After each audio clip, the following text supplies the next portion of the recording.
Bienvenidos al podcast Quédate a comer. Soy Cristina Jolón y hoy comparto mesa con un artista, con alguien que a través de sus fotografías bellísimas de comida ha contribuido y mucho al auge de la alta gastronomía en las últimas décadas. Me quedaría en silencio contemplando esas imágenes que te invitan a comer con los ojos, pero será mejor que conversemos y tratemos de conocer un poquito mejor a este personaje que además ha sido y sigue siendo notario del trabajo creativo de grandes restaurantes. La importancia de ese testimonio gráfico, porque en la gastronomía lo del copyright es complicado, es algo que Ferran Adrià siempre tuvo clarísimo. Por eso le encargó retratar cada uno de los 1.846 platos que salieron del Bulli. Y así se compuso el más extenso catálogo que haya recopilado un restaurante. Nacido en Figueras y afincado entre Cadaqués y la Cataluña Nord, las fotos de Met, como muchos conocen a Francesc Guillamet, las podemos ver también en libros de Ruscalleda, Arzac, los hermanos Roca, sus queridos Xavier Sagristá y Toni Jerez, de Albert Adrià, Fermí Puig, Miquel Sánchez Romera, Paco Torreblanca, Nando Jubany, Sergi Arola, Paco Pérez o los socios de Disfrutar, con quienes está a punto de sacar un nuevo volumen. Sus composiciones, sus encuadres, sus primerísimos primeros planos o su pasión por la luz natural cambiaron la fotografía gastronómica para modernizarla y hacerla mucho más atractiva. Bienvenido, Met. Buenos días. Mucha ilusión tenerte aquí y muchas ganas de que nos cuentes todo un mundo que tú has vivido, pero de muy cerca, que sigues viviendo la estela todavía de la revolución que se ha vivido en este país, en la gastronomía. Pero lo que no se muestra no existe. Y la revolución no existiría si no hubiera quedado constancia de esos platos, porque tampoco son tantas las personas que tienen el privilegio de probarlos, ¿no? Bueno, es el drama de la gastronomía, que claro, que el cocinero cocina para que aquello se interprete con los cuatro sentidos y con el tiempo solo se puede interpretar con uno, que es o sea, la partitura, digamos, que es la receta, y la foto. Y sin eso no hay copyright, ¿no? Es de alguna manera, los derechos de autor están ahí porque siempre hay ese problema. Yo creo que nada más que cambies un ingrediente ya representa que no es el mismo plato. Es decir, la autoría es muy compleja y eso yo diría que Ferran Adrià sí que lo tuvo clarísimo y por eso siempre quiso documentarlo todo y más, ¿no? Bueno, esta es la grandeza de Ferran y supongo que Xubi, que en aquel momento la última persona que había patentado una receta de cocina era Michel Bras, el cubano, y sabían que es complicadísimo. Y entonces, si tú trabajas al ritmo creativo que trabajaban ellos, claro, esto es imposible. Entonces, ¿qué pasa? Tú tienes una idea, la publicas en un libro y la regalas. Se le ha dado, Met, a la fotografía gastronómica, y ya no sé si decir a la fotografía en general, el valor que tiene, el mérito que merece, porque en algunos libros, hoy he traído aquí unos cuantos que son muy significativos y en los que aparece tu obra, cuesta un poco a veces encontrar tu nombre, ¿eh? Pues aún yo estoy de suerte. Otro día vi un libro de cocina, miré quién era el fotógrafo y tuve que buscar, pero no veas, ¿eh? Sí, a veces hay una letra pequeñita. No pero... sabía. Tuve que buscar por cocinero, por no sé qué, para saber quién era aquel fotógrafo. Pues yo estoy de suerte. Se os ha reconocido, está la fotografía, no sé si ya la gastronómica o toda en general, en horas bajas, en estos tiempos de rebajas en todos los sentidos, ¿no? De rebajas también del tiempo, cada vez todo se busca más la inmediatez y parece que todos somos expertos cuando no es así. Es una profesión difícil y que requiere una entrega absoluta. Bueno, por una parte hay un problema que tú has citado y por otra parte también el hecho de que todo el mundo haga fotos también sirve para valorizar cuando las fotos son correctas y son para dar valor a las fotos bien hechas. Esto también hay que decirlo. Es verdad que claro, que con todos los avances tecnológicos digitales, pues es muy fácil no pagar fotos y publicar cosas muy bonitas sin pagar. Y esto es en general, en toda la fotografía, en la moda, en el diseño, en el reportaje. Y es verdad que por el coste de la vida y por el coste del material, pues los fotógrafos las pasan bastante duras. No sé si un fotógrafo y un fotógrafo de tu prestigio es la persona adecuada para responder a esto, pero puede ser que se publique demasiados libros de gastronomía que no da tiempo de digerirlos. Casi las editoriales a veces, yo diría, casi vomitan libros de gastronomía porque las novedades son constantes y no todo es tan interesante, ¿no? Bueno, esto yo no puedo... Yo tengo mi opinión, pero se publica mucho, es verdad. Se publica mucho y se paga muy poco, este es el problema. Pero, bueno, volvemos a la pregunta de antes. O sea, aquí está la importancia de la imagen. O sea, se publica y... O es un libro de recetas clásicas que queda muy bien decir que no hay foto, o ha de haber foto. Y si hay foto, ha de haber fotógrafo, porque si no, se nota. Si el fotógrafo está remunerado como toca o no, por desgracia yo creo que no, pero bueno. Yo no sé cuando tú empezaste si tenías el espacio, porque tú empezaste en el Bulli. Me gustaría que empezáramos de alguna manera contando de dónde viene tu afición para luego pasar a con qué medios trabajabais. Pero ¿cómo empezaste? ¿Cómo te aproximaste tú, Met, a la fotografía? Bueno, a mí la fotografía me ha interesado siempre. El oficio de fotógrafo, esto de entrar en un sitio, conocer mucho y luego irte, para mí esto es... y aparte, la estética, o sea, la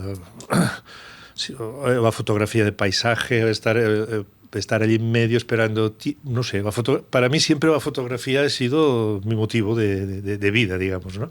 Tanto disfrutar la fotografía de vosotros, porque yo disfruto mucho viendo otros fotógrafos, como yo digo que yo hago las fotos que a mí me gustan, que vosotros no hacen, ¿no? Digamos. Tu propia línea, ¿quieres decir? Sí, con mi propio, bueno, o no sé, por ejemplo, paisaje de mi comarca, o los bodegones que no veo, o cosas así, porque claro, si una foto ya está muy bien, ya no tengo por qué poder hacerla, ¿no? El paisaje para ti es importantísimo. Eres un gran fotógrafo de paisaje. Bueno, un gran. Me han contado que con tu moto, muchas veces, como medio de transporte para perderte por carreteras secundarias, ¿no? Esto siempre. Tú has dicho antes, esperar, no has acabado la frase, pero entiendo a esperar ese momento mágico de luz, claro. O de lo que ocurra, ¿no? Porque en la naturaleza pasan muchas cosas, pero siempre la luz por delante de todo, ¿no? La luz, la forma, la composición, no sé, claro. La moto, aparte de que es otra cosa que me gusta y con la que estoy bien, la moto me permite pararme donde... Bueno, ahora ya no tanto, pero hasta ahora pararme donde quería, que con el coche no puedes. Es la libertad. Entonces, claro, tú vas despacio, miras, bum, bum, bum, y... Hostia, pues me paro aquí... Y igual sale la foto. Tu familia creó un negocio en el centro de Figueras, sí. ¿no? ¿Te planteaste en algún momento continuar con el trabajo familiar o ya fue desde muy pequeño esa afición? Porque tu primera cámara, ¿recuerdas? Sí, mi primera cámara era una Nicormat que me bajó un amigo que aún que trabajaba y vivía en el Japón, su padre, que aún está en el Japón, se llamaba Gilles, y era una Nicormat con un 28, me acuerdo. Mi familia tenían un negocio que ya venía de los años 20, así que curiosamente ponía drogas y comestibles. Entonces mi padre murió cuando yo era muy, muy joven y claro, y mis abuelos, y más en aquella época, me inculcaron la idea de que, hostia, de que la vida es muy dura y de que esto ya lo tienes y que a ver qué. Y claro, y ser fotógrafo era muy arriesgado. Hasta que a los 25 años hice esto hice en broma y la gente se lo toma en serio, dejé las drogas para dedicarme a retratar comestibles. Pero bueno... Pero esto en Figueras lo entendieron de otra manera que no es verdad. Pero bueno.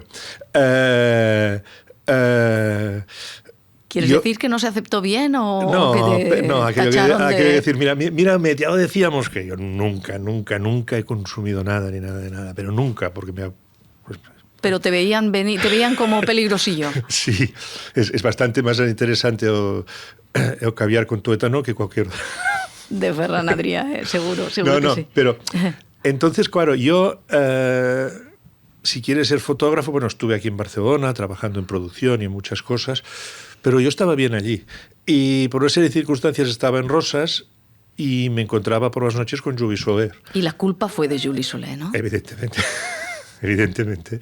Él tenía en mente, él era entusiasta del trabajo de algunos grandes fotógrafos, Bueno, ¿no? él, y conocedor de la cocina de Bras en aquel momento, que no, creo que es una de, sí, bueno, las que Bras le entusiasmaba como... Bras y Gañer eran el referente, pero no habían sacado libro aún.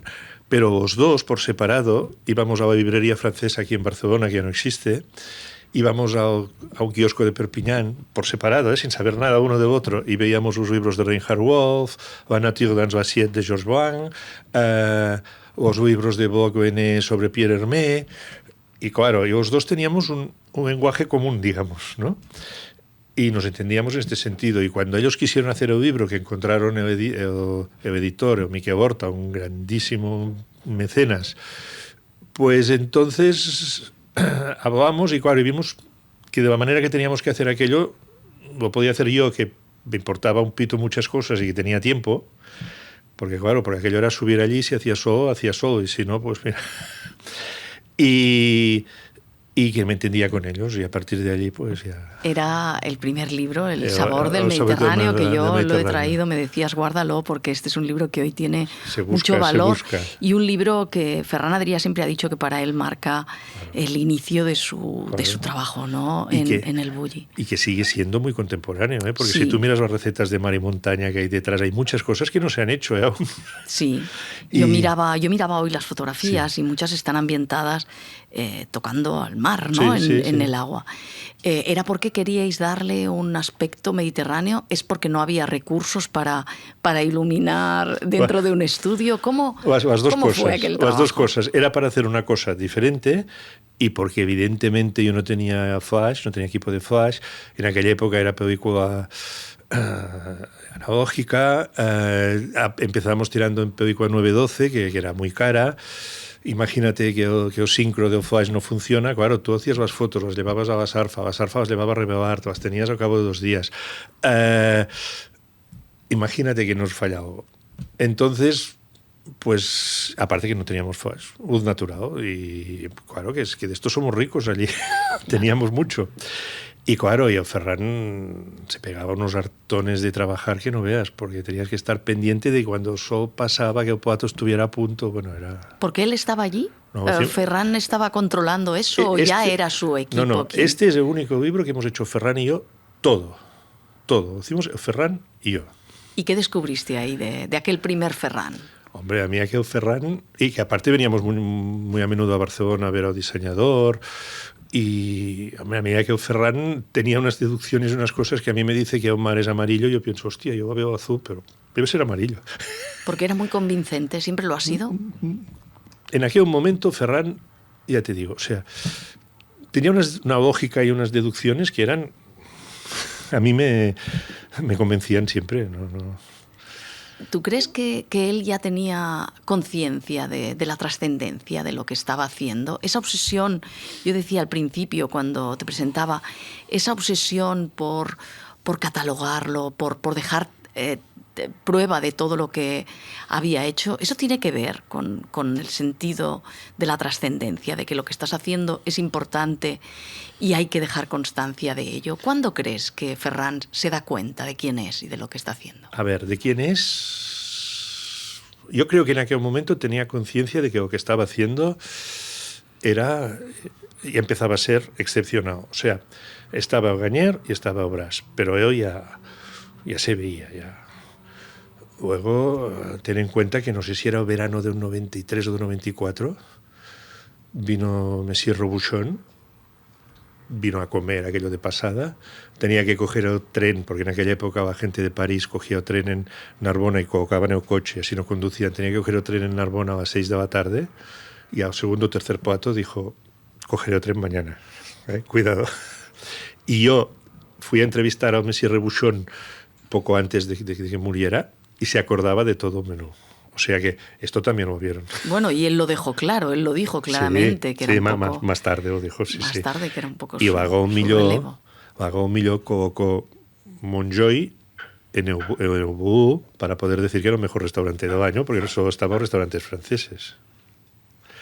O sea que yo creo que había ya iba, y con Ferran y con Juvi fuimos a comer a Obras y también la acogida que hizo Obras ya se le trató como alguien importante, ¿no? Sí, sí. Esa preocupación por documentar ya continúa desde que se hace Hombre. El sabor del Mediterráneo. Quiero decir, desde ese momento ya todo se quiso documentar. ¿Cómo trabajabais, Met? ¿Cómo trabajabais?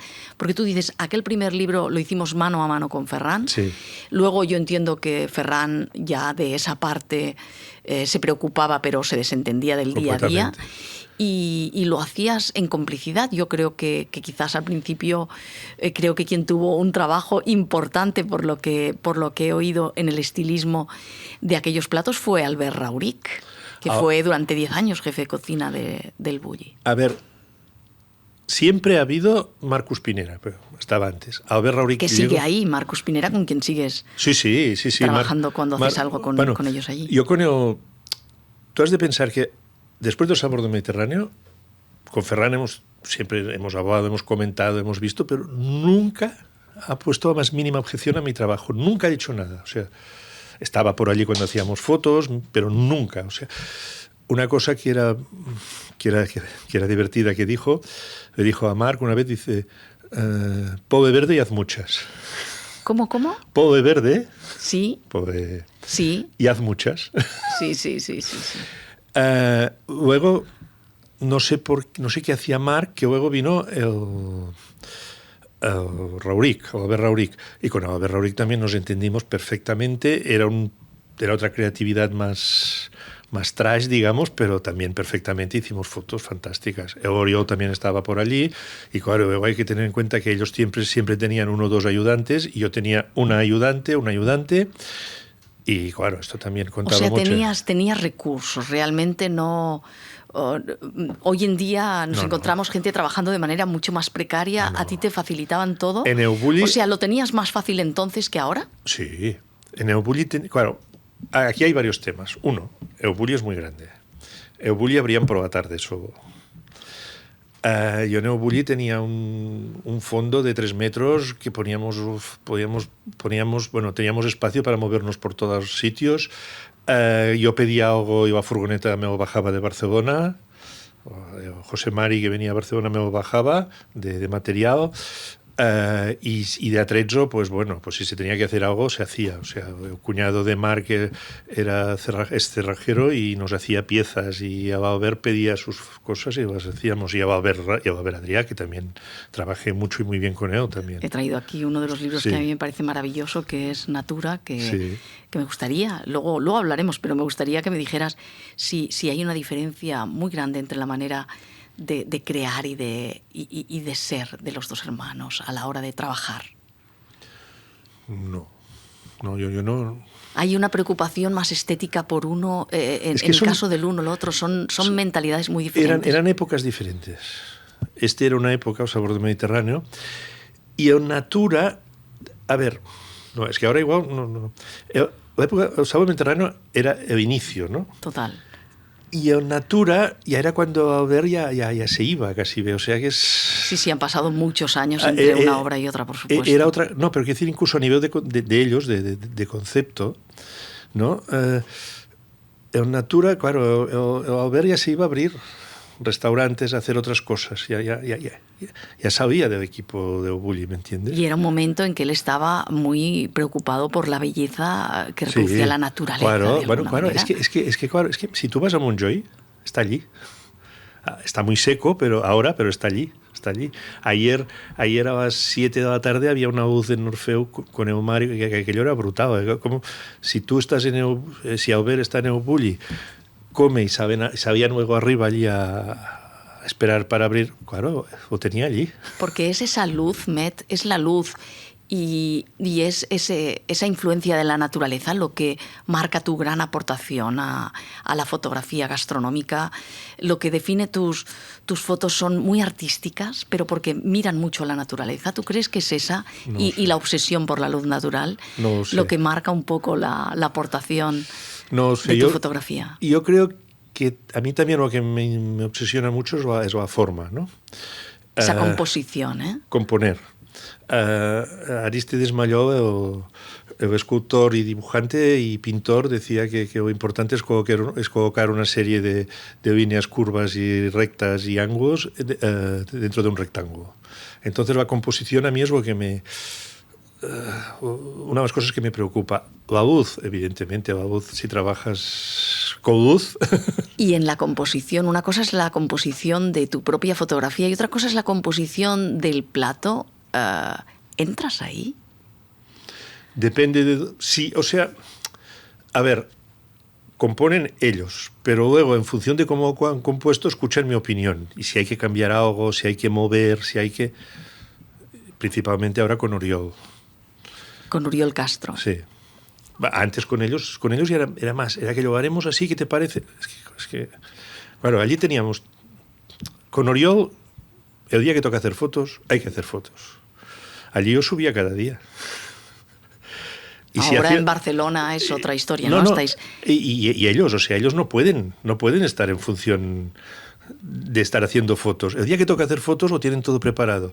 En Eobulli, pues yo subía y hacíamos 4 fotos. Luego igual hacíamos 8 fotos de otro libro que estábamos haciendo con El País, o vete a saber con qué. Y si hacíamos 2 y no pasaba nada. Pero claro, ahora aquí disfrutar no puedes, porque... Pero se puede decir que en muchos momentos sí has intervenido en la composición de los elementos del plato, quizá no con todos los restaurantes con los que has trabajado, pero sí que tienes cierta responsabilidad con alguna de las composiciones, porque además yo no sé si van estrictamente unidos el gusto, el sentido del gusto, el sabor, con el gusto estético. No todo el mundo tiene ese gusto estético que tú tienes y que delata tu trabajo, ¿no? Pero me imagino que te habrás encontrado con cocineros y cocineras que a lo mejor no tienen un gran gusto estético, o suele ser que sí. Yo me he encontrado con muy buena gente. Luego hay de todo. ¿Van de la mano? ¿Por eso tú crees que se puede tener mucho sentido del gusto y no tener buen gusto estético? Bueno, yo creo que hay gustos diferentes. Una cosa es que coincidan con el tuyo, pero tú no hablas de feo, ¿no? Pero la belleza, ¿qué es para ti? La belleza. Una pregunta. La belleza era ayer por la tarde en Norfeu. Está muchas veces relacionada con la naturaleza, ¿no? Y con la luz, y con lo simple. Y con el ángulo, como simple siempre. Y con el ángulo que lo ves. Pero no tampoco, porque claro, porque hay fotos de fotógrafos muy sofisticados que son muy buenas también, Que son complejas y hermosas al mismo tiempo, ¿no? Y tanto. Óyeme, tú tienes que haber comido mucho en estos restaurantes en los que has trabajado. Del Bulli supongo que lo has comido todo, lo que se ha creado, pero me imagino que también has podido disfrutar mucho de aquello que se llamó en el Bulli y que dio origen a un libro que era La cocina de la familia, ¿no? Sí. Ferran Adrià tenía verdadera obsesión por la comida de la familia, que era lo que comía el equipo. ¿Tú has comido más veces en el Bulli los platos creativos o has comido más la comida de la familia? Bueno, yo la comida de la familia en el Bulli no la comía tanto porque, claro, yo luego bajaba a mi casa. O sea, ellos comían a las 6 o a las 7 y yo acabábamos la sesión así, yo bajaba. Ahora como mucho la comida de la familia, por ejemplo, con el Paco Pérez, y es extraordinaria, porque claro, es pescado del Idavantes, se come la comida de la familia, y en el disfrutar también hay días que está... Ahí quizá también aquella obsesión de Ferran a lo mejor abrió un camino por una preocupación. Bueno, es que claro, es muy importante, claro, obviamente. Es que es lo que decía Ferran, si tú no puedes cocinar bien para tus compañeros, ¿cómo vas a cocinar bien para vosotros? Sí. A veces nos imaginamos, Met, tu trabajo como un trabajo muy silencioso y solitario, pero es un trabajo de complicidades, ¿no? Hombre. Aquí he traído un libro muy bonito también, que es el de Un día en el Bulli. Tú apareces por ahí haciendo fotos y en algún momento en el libro se puede leer en el Bulli no todos los días son algo así, no todos los días son iguales, pero muchos se parecen a estos, ¿no? Hay muchos así. Sí. Ese libro lo hizo alguien con quien tú trabajaste con una gran complicidad. Tu trabajo es un trabajo en equipo, ¿no? Siempre ha habido el asistente, ha habido... ¿Cómo funciona esto? Porque habrá mucha gente que no sepa cómo se trabaja. Bueno, a ver, por una parte, el asistente en fotografía, bueno, ya se conoce, ya, pero claro, en mi trabajo, que trabajamos mucho con reflejos de luces y así, pues va muy bien trabajar con gente que te conozca muy bien. Y bueno, trabajé antes con Judith, con Diana, con Maribel Ruiz de Renchun. Trabajé muchos años y viajamos mucho y trabajamos mucho y nos entendíamos. Ahora de trabajar nos entendíamos muy bien, y ahora con Ernest Aventín también. Ella murió, ¿verdad? Sí. Ella murió hace 3 o 4 años. Aparte de trabajar conmigo, ella mira, también había hecho un libro pequeño con Jarabe de Pavo, hacía fotos, hacía retratos de músicos, viajaba por toda España con una C330 de blanco y negro y hacía... Era una gran fotógrafa. Le gustaba fotografiar, una gran fotógrafa, y ya te digo, conmigo, pues bueno, yo solo tenía que pensar, ella sabía dónde se tenía que poner para hacer el reflejo, para todo, o sea, no... Luego también hay que tener en cuenta que también es muy importante Marcus Pinera y Albert Rauric y su equipo, y ahora Oriol y el equipo de Paco Pérez. O sea, no somos nadie. Y nadie es imprescindible también, ¿no? O sea, no es... y bueno, y estoy muy contento de que Ferrano encargara el libro de Un día en el Bulli de Maribel y que quedara y que... Sí. Pero no hay fotografía de ese nivel y tan precisa y de estudio sin una complicidad. No, esto no. Yo creo que no. De equipo. Yo creo que no. En ese libro tan bonito vemos muchas imágenes y vemos también expresiones de clientes, ¿no? De comensales. Vemos un poco el funcionamiento también de cuando llegaban los productos por la mañana, de cómo se trabajaba, de las reuniones tan características del Bulli. Tú tienes que haber vivido momentos muy especiales allí, ¿no? Habrás visto un Bulli que los demás no conocemos, ¿no? Hombre, claro. Bueno, pero cuéntanos un poco qué hay de ese Bulli que quienes no hayan estado en el día a día como tú ahí, calladito me imagino, no han podido ver. ¿Qué Bulli has captado tú que los demás no se imaginan? No en tu cámara, sino en tu ojo. De entrada, a los años 90, un Bulli de una complicidad, de unas ganas de hacer las cosas bien hechas, de una energía total y todos a una y acabar de trabajar e irse de copas. O sea, luego ya, claro, la cosa fue mucho más compleja y era otro tema, pero en aquel momento, claro, por esto... Hombre, yo tampoco hubiera aguantado en un restaurante cualquiera de aquella época. O sea, no sé. Había una sintonía entre gente de sala, cocina, incluso los de la Ponge y nosotros, o sea, todos. O sea, no... ¿Estaban pendientes de lo que ocurría fuera? Porque el Bulli, se ha dicho muchas veces, ha sido la cocina del Bulli de las más copiadas, ¿no? Por eso hablábamos de esa dificultad de los derechos de autor, ¿no? Con los platos. Pero, ¿cómo lo ves ahora? ¿Se copia igual que antes? Porque antes... Imagino que eran vuestros libros servían mucho para estar al corriente de lo que estaba haciendo el vecino o el menos vecino, ¿no? Ahora con las redes sociales, yo no sé si tú ves a cocineras y cocineros muy pendientes de lo que hace el resto y si tienes todavía capacidad de sorprenderte o está ya todo muy hecho. A ver... Yo conozco muy bien todo lo que pasaba en el Bulli, ¿no? Y cuando voy a otros restaurantes, siempre veo algo que ya he visto. Siempre. Si ha sabido aquí o no, no sé. Los libros de Bulli se vendieron muy bien, ¿eh? El de disfrutado lo ha comprado. Luego, Bueno, pues sí, hay gente que habiendo conocido todo esto, coge un camino de entremedio y son interesantes, hay cosas muy interesantes, sí. Sí. Pero se acabó lo que se daba o ya no es lo mismo. Tú dices, siempre veo cosas que ya he visto. Esto es muy fuerte. Siempre. Alguna cosa u otra, pero es que es normal. Es normal. Alguna cosa u otra ahí. Claro, tú ahora vas al Museo de Bulli y verás la cantidad de inventos que hicieron ellos. Claro. Es normal. Yo no sé si es verdad del todo, pero claro, el biberón Albergo vio en Nueva York para la mostaza de los Frankfurts, y ahora el restaurante que no tiene 40 biberones en el pase es que no es nadie, o sea, no. ¿Me entiendes?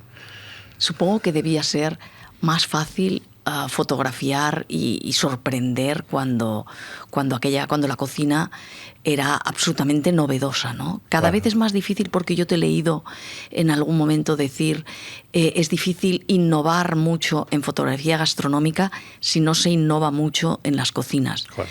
Estamos en otro ritmo. Me gustaría que te mojaras un poco más y dijeras si realmente tienes la impresión de que se está copiando mucho o si tienes la sensación de que todo el mundo está muy pendiente de lo que hacen los demás o no, o ves luz ahí con ideas nuevas, gente joven que esté haciendo cosas muy interesantes. Yo creo que, a ver, las circunstancias han cambiado mucho. Los costos de personal marcan mucho. La libertad que había en Montjuïc hoy día es imposible de encontrar, porque es que alquileres, precios, todo te marca. Entonces, creo que hay gente joven que hará disfrutar a la gente comiendo, tanto haciendo menús de 20 euros como haciendo menús gastronómicos de no sé cuánto. El tema es la honestidad, el conocimiento del producto y las ganas de hacer las cosas bien hechas. No tiene por qué ser un menú de 300 euros. O sea, hay menús de 20 euros que son súper, que te lo puedes pasar muy bien. Extraordinarios, también. Extraordinarios, ¿no? Y hay cocineros jóvenes que lo entienden, porque claro, yo no estoy capacitado para juzgar la economía del mundo de la restauración, pero claro, o sea, lo que te digo, los precios de todo, pues la gente, en el Bulli había 20 personas para hacer un plato a veces. Ahora ya no, en Cadaqués no puedes colocar los camareros ni los cocineros, porque no encontrarás apartamentos para colocarlos. ¿Me entiendes? O sea, las cosas han cambiado mucho, pero la voluntad de la gente de hacer cosas nuevas y la creatividad no se perderá. Y creo que en este mismo momento puede haber mucha gente que está haciendo cosas muy interesantes que yo no me entero. Supongo que todo esto que dices también tiene que ver, en cierto modo, con regularizar un poco, ¿no? Hubo también excesos de horas, de que no se remuneró ni se... Sí, pero cuidado. ¿O cómo lo ves? Cuidado. A ver, yo solo digo una cosa. Si cuando yo quería ser fotógrafo me ofrecen la oportunidad de ir a trabajar con un fotógrafo que en aquel momento tiene la capacidad creativa e inventiva de Ferran Adrià, es que yo atraco a mi abuela y me voy, ¿eh? O sea, no, sin cobrar. O sea, que cada cosa es lo que es. Luego, que haya gente que ha abusado, igual sí, siempre hay gente que abusa, seguro que hay mucha gente que abusa.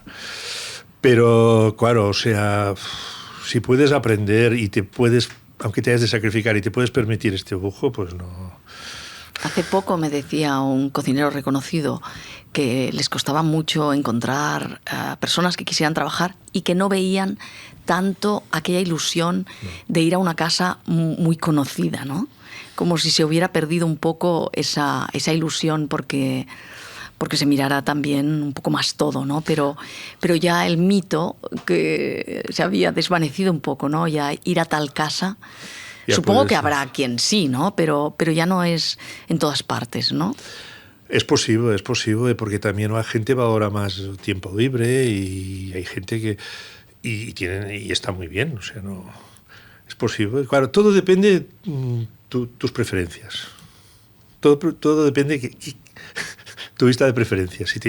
Claro, o sea, mira, por ejemplo, nosotros cuando trabajábamos el día que fuera, sábado, domingo, es igual. Y es verdad que alguna vez había alguien que hacía mala cara, pero es lo que es. ¿Tú crees que si empezaras ahora podrías llegar a lo que has llegado a hacer, tal como está hoy el panorama? No sé, porque lo que está muy mal es el panorama editorial. O sea, en aquella época había grandes editores, había Xavier Foch, o Carlos Jordi Guardiola, había gente que arriesgaba y que invertía. Ahora, incluso editorial dedicadas en Francia, pues miran más los números que el prestigio de lo que sacarás. En cambio se sigue publicando, yo decía al principio, tanto y tanto y tanto. Yo no sé si se vende todo esto. Se debe vender. Porque vas a las librerías y el apartado de libros gastronómicos es enorme, ¿no? Yo supongo que se debe vender, no sé, porque si no, no editarían. No sé, porque yo, claro, ahora yo solo edito con gente muy determinada y no sé. Met, tú sigues disfrutando, aunque no te sorprendas tanto, en los restaurantes. Me gustaría que me dijeras cómo están los restaurantes de iluminación para ti, que la luz es tan importante. Es importante también que se cuide esto, no solo en las fotografías, no solo en los libros, sino cuando estamos comiendo. ¿Qué te encuentras? Hombre, a ver, la iluminación es importante por lo que a mí toca, pero la acústica es muy importante también. Y los extractores también son muy importantes. La luz. Mira, aquí hay un tema que, claro, perjudicado es el cocinero. Ahora, con la moda de hacer fotos de los platos, por esto en el Bulli estaba prohibido, o te lo mandaban ellos la foto, o que sea. ¿Estaba prohibido hacer fotos? Bueno, estaba prohibido. Yo no recuerdo eso, pero en aquellos tiempos no se hacían tantas fotos. No se hacían tantas, y yo creo que sí. Yo creo que... O sea, ellos decían, ya te la mandaremos nosotros la foto, que era la que nosotros habíamos hecho. Y me parece que ¿cómo se llama? El de Madrid. ¿David Muñoz? El David Muñoz lo tiene prohibido, ¿eh? Me parece. No me consta, pero no lo sé. No, yo tampoco, sí. Pero creo que alguien me lo ha comentado, no sé. Porque, claro, una cosa es que tengas el fotógrafo, que el fotógrafo ponga la voz, que prepares el plato y que hagas la foto, y otra cosa es que te lleven el plato, que igual has puesto la cuchara y algo así, y hagas la foto. A mí no me lo han prohibido nunca, pero a lo mejor porque claro, no sé. Y luego mandes aquella foto, ¿me entiendes? Sí. Porque claro, aquello puede dar una mala imagen también. Y aparte, esto que te digo, con la voz que según cómo te llega de allí. Has dicho la luz, has dicho la acústica, sí. Has dicho los extractores. También tenemos como una uniformidad excesiva probablemente en los platos, en las vajillas. Llegan modas y de ahí sí. no salimos, ¿no? Sí. No. Esto son modas y bueno, entonces tienes todo un ciclo y luego hay alguien que lo cambia y luego también hay todos estos utensilios que acompañan los platos, que esto para hacer la foto a veces va bien, todos estos inventos de diseñadores y así, está bien, esto es creatividad. Vosotros creasteis mucho en este sentido, buscasteis mucho la vida para buscar elementos. El Bulli se buscó mucho la vida y tenía un gran diseñador que era Bucky Huber y se ocurrieron mucho. En el museo muestran todas sí. la cantidad de artilugios, sí, algunos tan interesantes, ¿no? que salieron de allí. ¿Cómo ves ese boom de las redes sociales y la fotografía en las redes sociales? Esto no tiene marcha atrás, ¿no? No. Todos somos fotógrafos. Tú decías que en algunos lugares lo prohíben, pero es exagerado. A ver, yo creo que si hay criterio, pues no pasa nada. No pasa nada. ¿Qué pasa? Que la gente publique. Pues luego cada uno escoge según su gusto. Yo miro y veo una foto en Instagram que me gusta y miro quién es el fotógrafo. Y si no, paso. O si no miro quién es el fotógrafo, por lo inverso, ¿no? Pero bueno. ¿Tienes discípulos? ¿Qué consejos darías a las personas que quieren dedicarse a una fotografía tan específica como la tuya? Porque ahora hay muchos fotógrafos de fotografía gastronómica y es difícil que destaquen personajes como es tu caso, ¿no? Bueno, pues yo tuve la gran suerte de ir parejo con otra persona que destacó. O sea, ¿no? Hombre, yo lo que siempre digo es lo que ya hemos dicho antes, que ha de haber mucha complicidad entre el fotógrafo y el cocinero. Si hay complicidad y el cocinero le interesa y entiende lo que es hacer una cosa bien hecha, pues adelante. ¿Qué pasará con la inteligencia artificial en la fotografía de platos, en la fotografía más gastronómica? Pues como con toda la fotografía, que arrasará, que arruinará según qué sector y revalorizará el sector creativo personal. Siempre que haya alma, hay esperanza, ¿no? Claro, claro. Pues en ese sentido, a ti no te preocupa, ¿no? Bueno, no, a mí no me preocupa por la edad que tengo y porque yo estoy en... Pero no me preocuparía, claro, o sea, me obligaría... Porque también, claro, al final ¿qué espacio ocupa? Ocupa el espacio de la fotografía rutinaria, de la aburrida, de ir copiando. O sea, se lo hacen con inteligencia artificial y a su farán. O sea, tú haces cada día, yo tengo la suerte de estar en un chat donde tú también estás y cada día publicas fotos que observas de lo más cotidiano, ¿no? Vinculadas a la comida. Son algunos bodegones, otros son instantes de una belleza absoluta, ¿no? Hay que observar cada detalle y observar, supongo que con esos ojos de fotógrafo es imposible ir por la vida sin observar esos detalles, ¿no? Bueno, claro, es que es el entreno constante, es estar pendiente. Me gustaría hacerlo cada día, pero ya sabes que no es cada día. Es cada vez que hay algo que me gustaría que cada día. Bueno, igual entonces banalizaríamos mucho, pero bueno. Deberías publicarlas, esas fotos de... Sí, ya me lo han dicho. De pequeños detalles, ¿no? Sí. ¿Cómo era la fotografía cuando tú entraste? ¿Cómo era? ¿Qué tipo de fotografía gastronómica te encontraste? En los libros que había fotos, porque claro, se han publicado siempre muchos libros en los que todo era texto. En los años 80, 90 del siglo pasado, los libros de fotografía no abundaban tanto como ahora, que salen por todas partes. Había pocos. Y una parte del libro de la fotografía bien hecha, bien impresa, era el libro de cocina. Entonces, claro, me interesaba por esto. Luego había el único gran referente, que era Irving Penn, que cada mes o cada 2 meses así sacaba un bodegón en el Vogue americano. Entonces en Perpiñán había una librería que lo tenían, iba a verlo y si estaba bien pues lo compraba y si no, solo miraba. Luego estaba un gran fotógrafo que hizo un libro que se llamaba El gusto de la China, que se llamaba Reinhard Wolf. Y este señor, imagínate, en los años 80 se fue con una redactora francesa, se fueron a la China y retrataron los mercados. Bueno, su libro. Estaba Bourgogne, que era otro. Yo no entiendo en Francia con chauvinistas que son y con que les gusta darse coba, como no a Bandeo, porque es un grandísimo fotógrafo, grandísimo, sobre todo los de Pierre Hermé. Y estos eran los referentes. Estos eran... Aquellos a los que mirabais, ¿no? Sí. Los que yo miraba. ¿Cómo es el restaurante Disfrutar hoy, que tú seguiste desde los inicios, porque en realidad seguiste sus tiempos anteriores, cuando los chefs estaban en el Bulli? Sí. ¿Hay una continuidad entre el Bulli y esa cocina de Disfrutar? ¿Siguen siendo los mismos pero mejores? ¿O cómo ves la evolución de la cocina? ¿Disfrutar sería lo más parecido al Bulli? Para mí, ya lo dije al principio, Disfrutar es la continuación inteligente del Bulli, la lógica. Eran ellos los que formaban parte del equipo creativo de allí, y han seguido camino. Y claro, y con estos años han ido cogiendo bagaje, han ido cogiendo y sí. Yo veo todo lo que hacen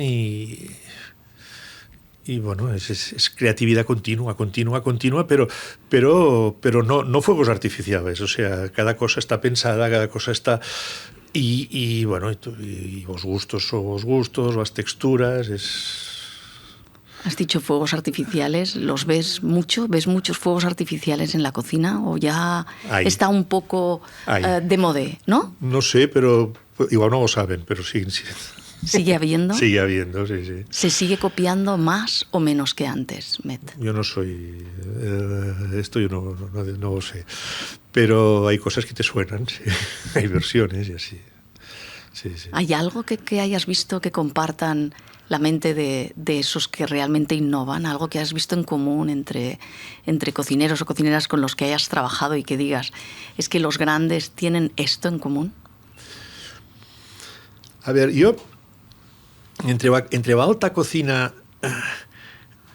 principal, que encuentro muchas veces en el Disfrutar y en muchos otros sitios, hay una concreción de gusto, que hay un equilibrio entre el sabado, la textura, una cosa que solo la tienen ellos. Y me cuesta mucho de explicar porque es con el gusto, pero para mí esto es lo que los marca. La cocina tradicional te gusta mucho, te atrae mucho, es mucho más difícil de fotografiar. Sí. Un sí, guiso, sí. ¿por qué? Esos marrones, ¿no? Porque De los guisos. De entrada, claro, o sea, la comida tradicional está hecha para comer. Y cuanto más sabroso es el plato, más difícil de retratar es. Tú coges un platillo, tú coges un arroz. Es muy peligroso esto que estás diciendo, porque parece que la otra comida no sea para comer, sino para ser vista, ¿no? O sí, para tocar. Sí, o para, pero con la otra cocina... Para ver y... Con la otra cocina, la mayoría de la gente no tiene la memoria gustativa. Ve la forma. Ahí va forma. Y luego cuando han comido digo, sí, pero de momento es la forma. Y con la forma... Claro, hay muchas fotos de cocina esta contemporánea así que las puedes retratar completamente lateral, en vertical, y tienen forma, y la página del libro que es vertical, pues quedan perfectas. En cambio, ostras, pues si hay pollo, si hay langosta, así sí que hay forma y puedes componer, pero hay muchos platos que son extraordinarios de cocina, una liebre Royal, según cómo, ¿qué? ¿Me entiendes? Es más fácil de fotografiar, supongo, las reinterpretaciones vistosas, ¿no? Claro. La becada sí que tiene forma y puedes, pero, ostras... Y ya te digo, y platillos, guisados, chucruts, un chucrut. Una chucrut del señor Neixo, que es buenísima. ¿Qué haces? ¿Te sigues, Met, emocionando en una mesa? Bueno, a ver... Yo me emociono en una mesa, pero yo me puedo emocionar con un pan con tomate y una tortilla, si la tortilla está bien hecha y si es justa la medida, que a mí en aquel momento me viene bien, ¿no? O con una pizza bien hecha, que ya cuesta encontrar. Las hay. Las hay, pero hay muchas que no. Sí. No, las hay. Ahora hay una aquí que es el tercero y seguro que es muy... Y en Rosas hay... Bueno, las hay. Y hay de todo muy bueno. O sea, no tiene por qué ser aquello... Si en aquel momento aquello es lo que te apetece y es honesto, huevos como ha de ser, todo, pues, ¿qué más quieres? Y luego, que es importantísimo, es la compañía. La compañía es crucial. Claro, esto es importantísimo. Puedes comer nada, no sé, y estar con gente que tengas buena conversación, que os aprecies o que haga tiempo que no os veas y, hostia, aquello es... Solos, has dicho al principio, no vamos a... Solos no somos nada. A ningún sitio, ¿no? Claro. No somos nadie, nadie. Met, bueno, ha sido un verdadero placer hablar contigo y nada, espero que sigamos viendo nuevas obras que van a ir saliendo, porque pronto veremos la de Disfrutar, pero también estás trabajando con Paco Pérez, con quien has trabajado siempre, y que podamos seguir disfrutando durante mucho tiempo de la belleza y las magníficas composiciones de tus fotografías. Muchas gracias. Muchas gracias, ha sido un placer. Muchas gracias.